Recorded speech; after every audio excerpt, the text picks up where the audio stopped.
Nagita Slavina insecure dengan tubuhnya. Raffi Ahmad sebut, "Aku mencintaimu karena Allah."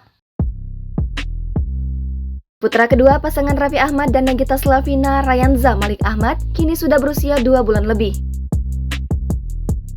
Bobot tubuhnya pun naik 2 kg hanya dalam 1 bulan. Bobot Nagita Slavina memang tampak lebih berisi setelah melahirkan. Namun, melihat istrinya yang tak percaya diri dengan tubuhnya, Raffi Ahmad justru memujinya. Raffi Ahmad pun mengusap-ngusap lengan Nagita Slavina dan membesarkan hatinya. Baginya, ia tak memperdulikan fisik Nagita Slavina lagi, melainkan mencintai sang istri sebagai bentuk ibadah. Sontak, kata-kata Raffi Ahmad membuat Nagita Slavina tersipu malu. Perempuan yang akrab disapa Gigi itu tampak terkejut dengan kata-kata suaminya. Sebelumnya, Raffi Ahmad dan Mbak Lala menimbang Rayanza di rumah. Disebutkan bobot Rayanza kini seberat 5,71 kg dari bulan sebelumnya 3,7 kg.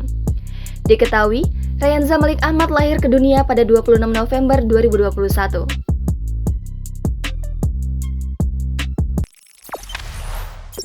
Jangan lupa subscribe, share, komen, dan like ya!